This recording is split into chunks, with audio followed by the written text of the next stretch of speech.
What is going on, everyone? This is Eric coming at you from just outside of Hartford, Connecticut, and today we're going to be continuing the rant series as this video will focus on ranting about 3 of the 5 teams in the NL East. Now, obviously, I'm not here to rant about the Phillies. They're my favorite team, and I already posted a video ranting about the Atlanta team, which will be linked in the description below. So this video will focus on my hatred for the Miami Marlins, New York Mets, and Washington Nationals. So first, let's start with the Miami Marlins. Now, if you remember, back when the 2020 MLB season began, I did post a video discussing the Marlins, but that video focused solely on a outbreak of a certain viral illness in the Marlins locker room. And it was right after that series, so the Phillies had to miss some games, which ended up condensing their schedule towards the end of the season, which hurt them in the long run, and I was upset about it. But I've since changed the format of the rant series, so that will be linked in the description below as well. But one thing that the Marlins have done is they've had a lot of recent success against the Phillies. So the Phillies could be cruising and have one of the quote-unquote easiest schedules left in baseball, like we saw in 2021. But if 6 of those last, let's just say 15 games are against the Marlins, I'm not expecting the Phillies to do well against Miami. I don't know what it is, but the Marlins seem to have the Phillies number. It could be the fact that they have the former Phillies catcher Jorge Alfaro. Of course, they have Sixto Sanchez, but Sixto didn't play last year, and Alfaro is a guy who hits like 220, so it shouldn't be those two guys. It boggles my mind that the Marlins constantly beat up the Phillies. Jeffrey Loria, when he was the owner of the Marlins, it was so much easier to hate on the Marlins. No one can stand Loria. The guy's a moron. He's almost worse as an owner than Dan Schneider, and that's saying something. He's a bad owner, and he's just known for his cheapness. He would constantly want, a good team, but he would never be willing to pay anything for his team. He would get the cheapest players. He would do fire sales whenever he could just to get a cheaper roster. This team, I think it was in 2006, they had a lower payroll than what Alex Rodriguez was making for the Yankees that year. Now, you could say, oh, well, that's just small ball. Yes, it is, but it's also, a sign of an owner's cheapness. Now, another sign of his cheapness was when he sued fans and vendors. So, basically what happened is right when the Marlins opened their new stadium, they had basically made all the season ticket holders sign like 2-year contracts, and they promised them a bunch of things like, hey, if you sign a contract, we'll have a special parking lot for you guys where, you get to go in, and we'll have a VIP lounge, and we'll have a buffet and all that good stuff.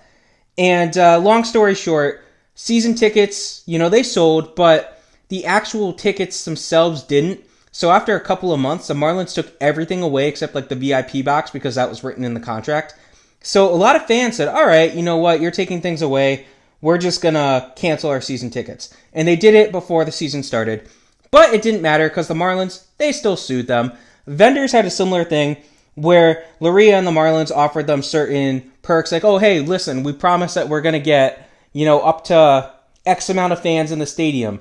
And where your store is, your part is, we promise you're going to get a good amount of foot traffic. Yeah, that didn't happen. So vendors would say, all right, we're canceling our deals. We can't afford to stay here. Marlins sued them. That's the dirtiest thing you can do. Suing your own fans is always a very massive risk. Suing vendors, also a risk. So I can't support that. Horrible attendance. I kind of mentioned that before. The Marlins, they've never had good attendance. It's just that the problem is you're not in a great area, where your stadium is located. You have passionate fans, I get that, but there's not enough of them, and you can see it. There are games where they'll have so few fans. I think there was a game in the early 2000s where they had something like 600 fans in attendance. This isn't minor league baseball. What are you doing? Derek Jeter's ownership and subsequent fire sale. So, Derek Jeter as a baseball player, polarizing enough. Derek Jeter as an owner, what? So, I have no problem with him. He was a good player. I get that. But Once he took control of the team, he had a massive fire sale. This saw players like Marcell Ozuna, Christian Yelich get traded away. How can you do that? You want to compete. I get that. You think you're a small market. I get that. But you had such a strong core, and you just parted it for prospects. And some of them are probably going to succeed. But at this point in time, I can't tell you, hey, they got this player for Ozuna. That was a good trade for the Marlins. Or even Yelich. So, yeah, it's a head scratcher. It's a head scratcher. Lastly, Miguel Cabrera's dominance. I'm a fan of Miggy. I like Cabrera. But he constantly killed the Phillies, so just got to mention that. Next, we have the New York Mets. The Phillies' little brother. Yup, little brother Mets. They have that little syndrome where they constantly hate the Phillies, and they feel like they're our biggest rivals, and they probably are, realistically speaking. I don't live in Philly, so I don't know it exactly, but they think they're better than they are. They constantly think they're better than they are. Then we have the fan base. So the fan base is full of New York fans. And you're not getting the typical Yankees fan. You're getting I'm a neglected New York fan. Isn't that great? A neglected New York fan. Great. So you probably root for the Jets too. And I don't know which basketball team, but you probably root for the Islanders because they're the underdogs. And I can't stand those fans. I can't stand the Islanders fans. And they just constantly go, oh, woe is me, woe is me. We're the lesser-known team in our city. This is ridiculous. Oh, we deserve better than this. Grow up, guys. Come on. Come on. And then we have Javier Baez booing the fans. Now, this just happened in 2021.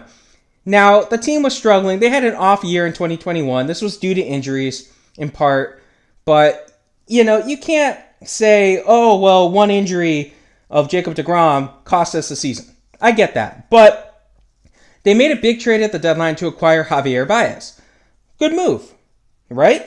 Well, first off, I don't think it was a good move because they, gave away a top prospect in Pete Crow Armstrong. But anyway, then you have the team continuing to struggle, and the fans start to boo players like Baez when he strikes out at bat. So Baez gets a hit, and he puts his thumbs down at the home crowd. You cannot boo your own fans. I still can't believe I'm saying that.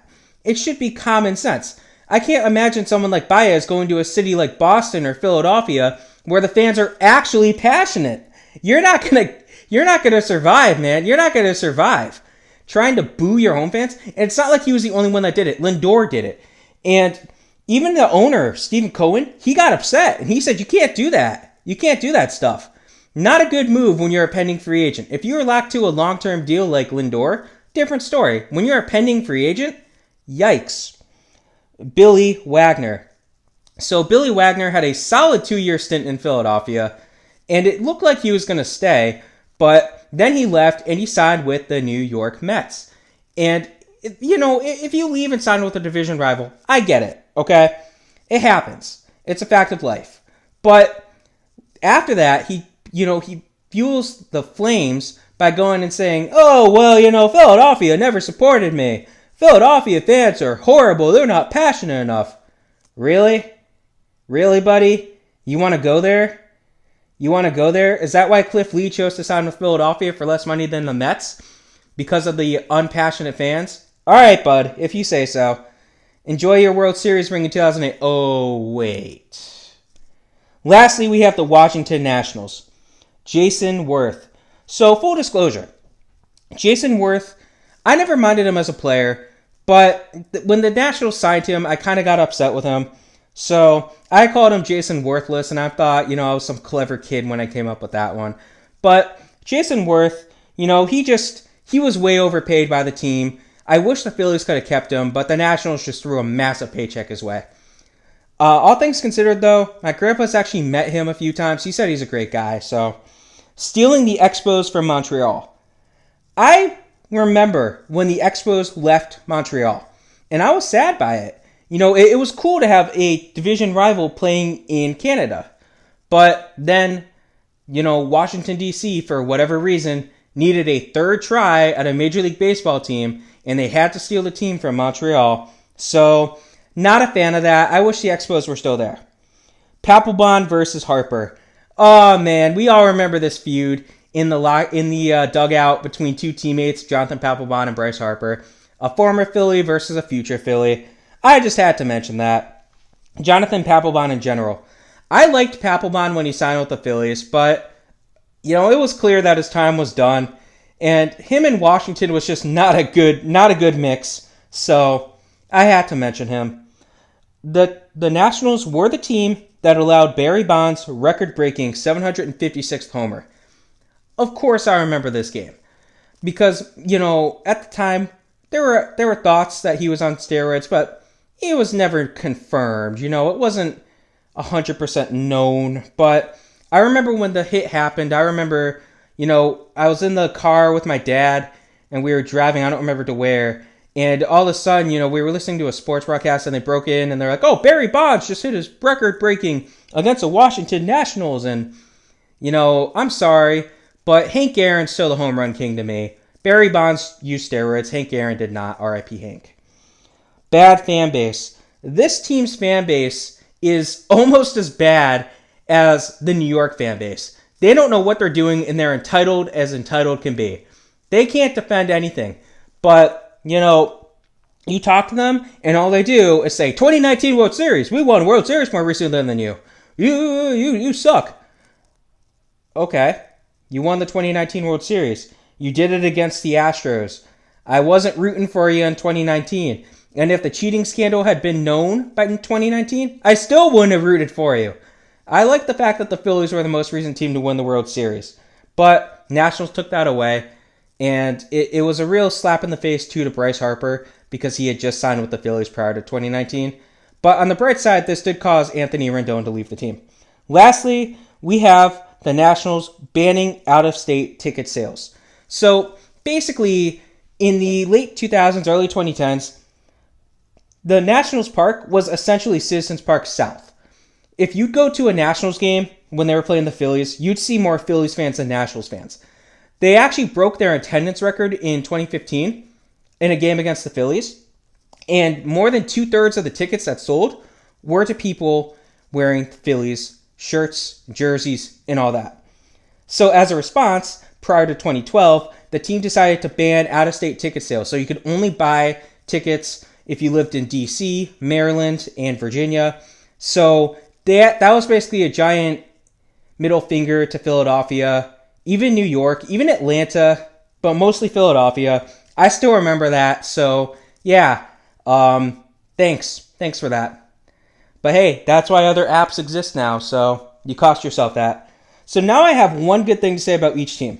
Washington Nationals. They were kind enough to give us to let Bryce Harper walk to Philly. I'm a big Harper fan. I do have 2 Bryce Harper jerseys. So, yeah. Mets. All I can say is Zach Wheeler came to Philly. He had an amazing 2021 season. I was a fan of Zach Wheeler, and honestly, if I was making this video in 2018, I would have said Zach Wheeler because I'm just a Zach Wheeler fan. Also, I can't hate Jacob deGrom. Miami Marlins. Oh, Marlins, this is what I got to say about you. The Marlins were the team that were very kind to the Phillies in 2008 and 2007 when they beat up the Mets in the last season series. So basically, the Marlins helped the Phillies complete their comebacks in both 2007 and 2008. So thank you very much for that, Marlins. I appreciate it. I remember both those series. Thank you, Marlins. Hope you guys enjoyed this NL East rant. Again, the Atlanta team will be linked in the description below. Have a good rest of your day.